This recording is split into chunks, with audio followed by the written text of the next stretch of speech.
how to compute confidence intervals. And let me remind you quickly the overall theory behind the confidence intervals. We are interested in population, right? So we would like to have population parameters. If, for example, we are talking about normal distribution, so the population parameters are average and standard deviation or variance, right? You take a sample of size n, and then you have average of sample and, for example, standard deviation of your sample. And the idea of confidence interval is to estimate population parameter by knowing sample statistics. How we do it using a parametric approach. The idea is following. If we take many different samples, for example, let's say our sample is size 5. And then let's say we talk about, I don't know, sugar content in apples, right? So if you take 5 apples from this population, measure how much of sugar you have in each apple, and then compute average of these 5 apples, the sugar content in these 5 apples. So that will be an average of this particular sample. But then if you repeat this again, so take another 5 apples from this population, you will get another average, and so on and so forth. If you repeat this really many times, then you will find out that these values, the average values of your samples, follow a distribution, right? Follow a theoretical distribution. And this theoretical distribution will be around the true population parameter, and all possible m values are somehow distributed around this true population parameter, right? Then the idea is that if you know which distribution this particular statistic follows, we call it sampling distribution. So in this case, it's sampling distribution of mean, but you can also have sampling distribution of correlation, of variance, of regression coefficients, and so on and so forth. If you know how to estimate parameters of this distribution, you don't need to take so many samples. You take only one sample, estimate parameters, and then use these parameters to make a confidence interval. For example, in case of mean, we know that we can use t-distribution. The parameters of this t-distribution will be, standard error will be s over square root of n, and then we can use standard error and average of your sample to get the confidence interval, right? However, what to do if you don't know the theoretical distribution of your statistic? You remember, for example, median doesn't follow any theoretical distribution. At least we are not aware of the theoretical distribution of median values, right? Or, for example, any other statistics, or maybe your sample is not good enough. The quality of your sample values is not good enough to estimate parameters of theoretical distribution correctly. What to do in this case? So the approach that we are going to talk about is called bootstrapping, and the idea of this approach is following. Let's emulate this taking of many samples from the same population, and then let's compute a statistic for every sample, and then let's make an empirical distribution. So if we repeat it 10,000 times, for example, or even larger, or 5,000 times, and so on and so forth, you will be able to make a very precise empirical distribution of this statistic, right? And then compute the confidence interval by taking, for example, 95% of these values, right? So that's the overall idea. However, apparently we cannot do it because we don't have access to population, right? So we have only one sample. We cannot take 10,000 samples from these populations. How to fix this problem? How to take these so many statistics? That's exactly what this method is about. Why it's called bootstrapping? Well, if you Google for stories of Baron Münchhausen, it's a set of funny stories about German Baron, and one of these stories was about how he actually got stuck in a swamp together with his horse. It was difficult to get out of the swamp, and then what he did, he pulls himself by using his hairs, and then he pulls himself together with his horse out of the swamp. Of course, it sounds, it's crazy, but that's the overall idea, right? So if you don't have any external force, you try to use your internal forces in order to solve the problem, right? Why it's called bootstrapping? Because in some version of the stories, he pulled himself not using his hairs, but using his bootstraps. So that's the overall idea of bootstrapping. You kind of help to yourself without having an external help, okay? So how we can use it in statistics? The idea is actually simple. If you cannot take many samples from your population, right? So like we usually do sample population, let's take many subsamples from your sample. So take your sample, and then, for example, if you have, 10 values in your sample, take all possible combinations of these 10 values, and make sure that you have a big enough subsamples, number of subsamples, like 10, 5,000, 2,000, and so on and so forth, and then use it to make empirical distribution and calculate statistics. So that's the algorithm, right? So we use computer to take many, many random subsamples of the same size as the original sample. And when I say many, it's thousands, okay? Then you calculate statistic for each subsample and make a distribution, make empirical distribution. So you will have, for example, if you use 1,000, you will have 1,000 statistics. If you have 50,000, you will have 50,000 statistics for every subsample, right? And then use this empirical distribution to compute confidence interval. So that's the algorithm. How subsamples are taken?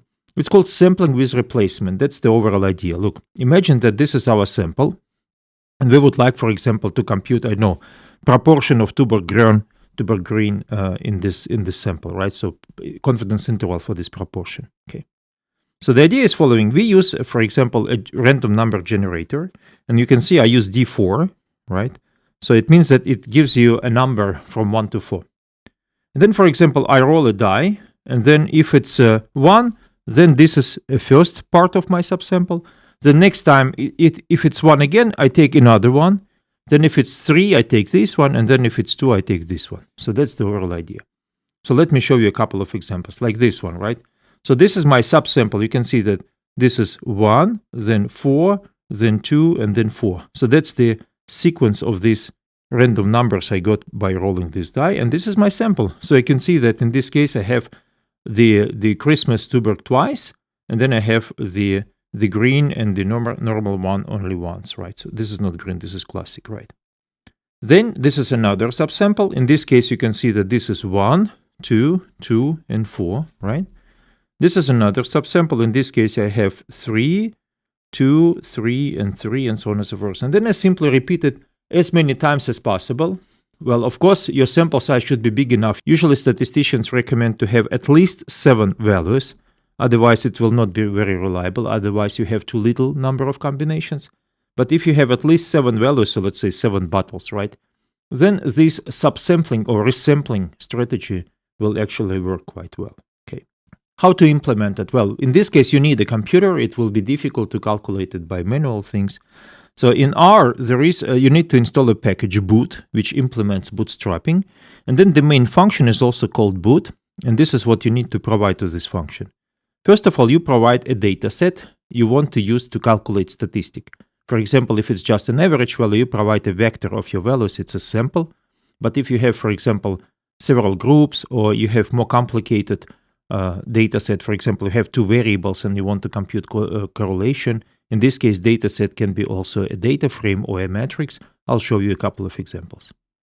The second argument, you need to provide a function. You need to make this function yourself. I will show you how to do it, which calculates statistics for a subset of your sample values.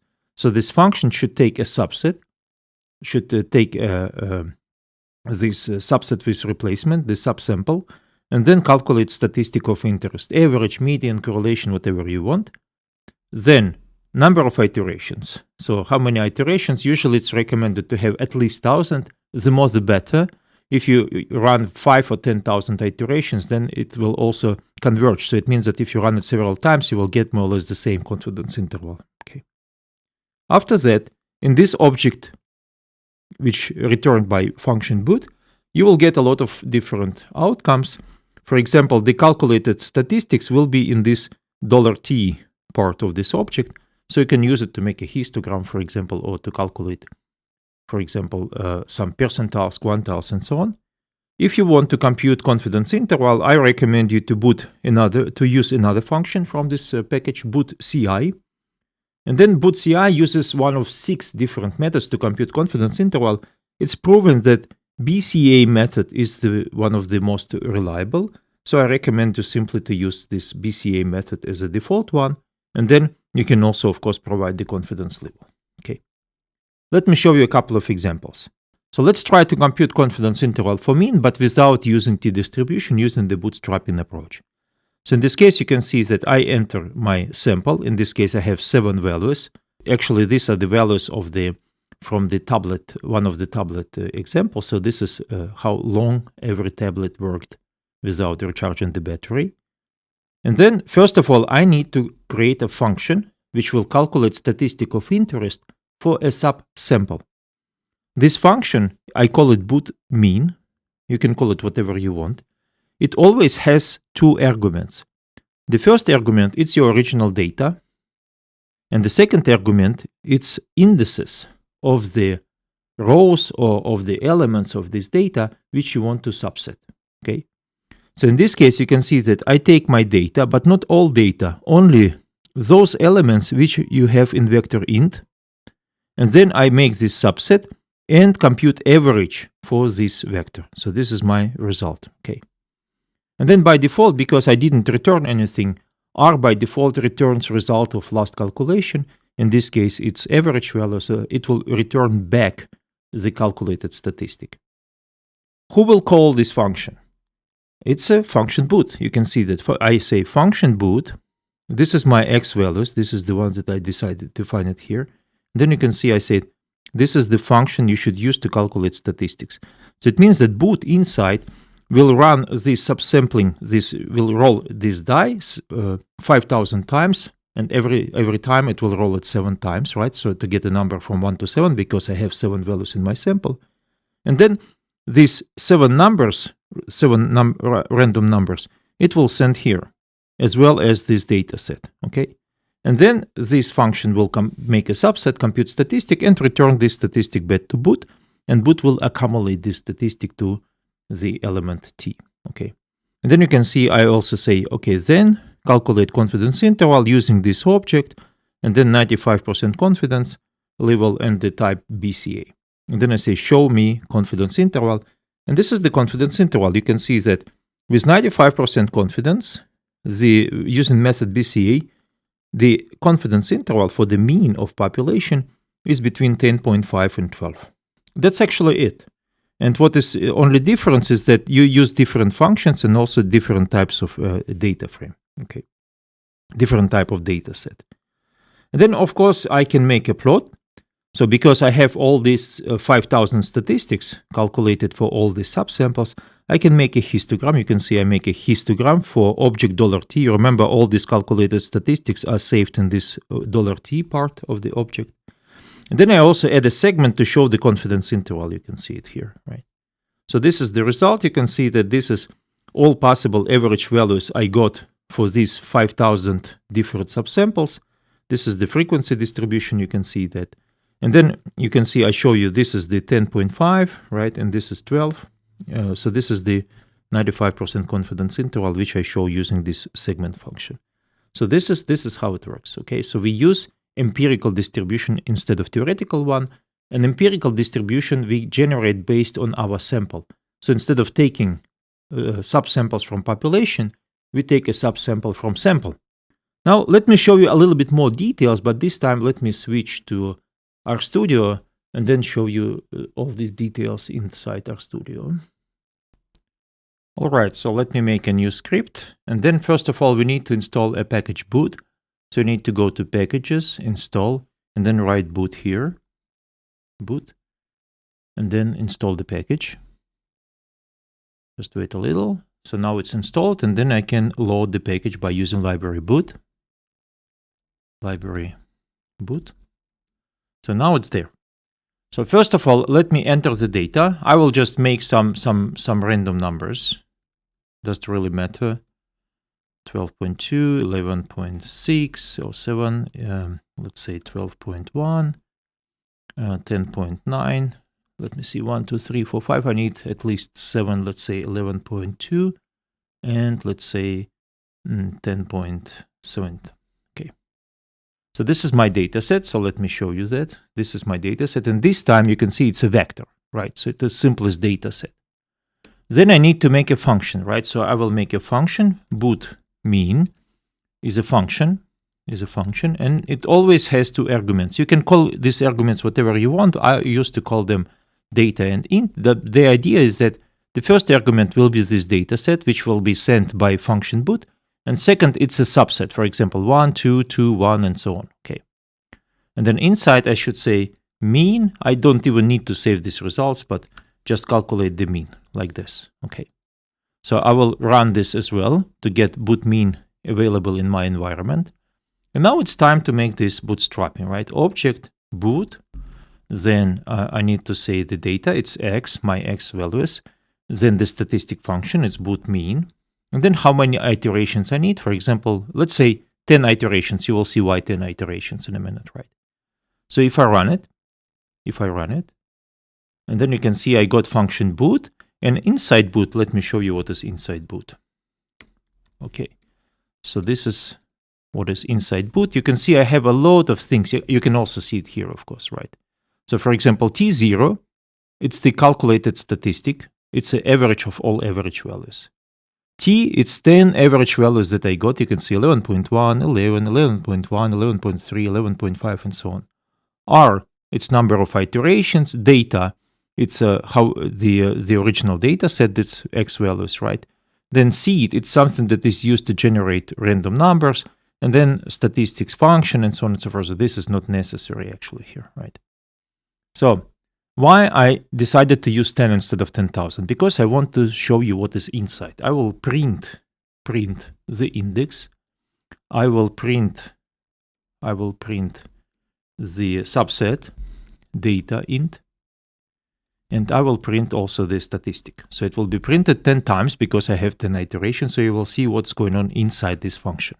Okay. So let me run it again, and then let me also make it like this.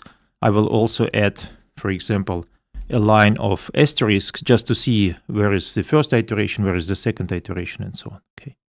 So now you can see that, for example, the first iteration was this one. This is my subset 1, 2, 3, 4, 5, 6, 7. It's the same as the original one, right? So you can see that all these values here and these values here, they are the same. So these values and these values are the same. So it's just my original sample. And therefore, this is the average of my sample.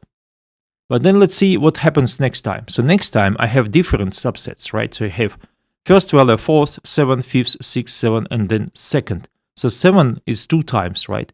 And therefore the average is a little bit different. You can see it also here. This is value number 7, right? It's 10.7. And then this is value number 7 again, right? Then you can see 2, 3, 4, 2, 5, 1, 6. So now it's 2 times, right? Here I have 4, 3, 2, 3, 1, 5, 6. So it's 3 2 times and so on. So you can see that the subset of the values, although it's the same size, it's a little bit different because we have this replacement. So some of the values are repeated. And therefore, the average values vary. The average values vary every time you have a new subset. Okay. And the idea is that if this not 10 but 1,000 or 10,000, this will be enough to emulate the sampling distribution of these statistics. So let me show you this. So this time I will run it 10,000 times. And then if I run it again, you can see that in this case I have 1,000 average values inside T, right? So it means that I can make a distribution hist object $T. And indeed, you can see we have a very nice normal distribution. These are all possible average values of my sample, right? And then I can make a confidence interval of my subsamples, right? So it's 10,000 average values. And then you can clearly see the bell shape, right? And then I can compute the CI by taking just object CI, then our object boot, or our object that returned by boot, then the confidence level. It's not necessary to specify it. If you keep 0.95, it's the default value, right? And then the type, the method to computing the confidence interval is BCI. So let me it's not object, it's boot CI, like this. And then you can see this is the confidence interval, right? If I don't specify type, let me remove it. Then you can see that it shows me several confidence intervals, right? So in this case, you can see that it shows me 4 actually, right? It shows me 4 different intervals: normal, basic, based on percentiles, and based on BCA. For example, this is based on percentiles. It's the simplest one because what you can do, you can simply say, take my, for example, all these calculated statistics, right? Object $T. And then if it's 95%, it means that on the left side, you have 0.025, 2.5th percentile. You can see 10.77, exactly what you have here, right? And then on the right side, you take 975 percentile, right? So that's the right tail, and then you can see again, if you round it to 2 decimals, it's exactly what you have here, right? So this is the simplest way to compute confidence interval. But again, BCA, again, I read a couple of papers at least that claim that BCA is more reliable. Also, in this particular case, it's the same. You can see it's the same, okay. So now let's get back to presentation, and I'll show you a couple of extra examples, and then also I'll show you how to do it in RStudio.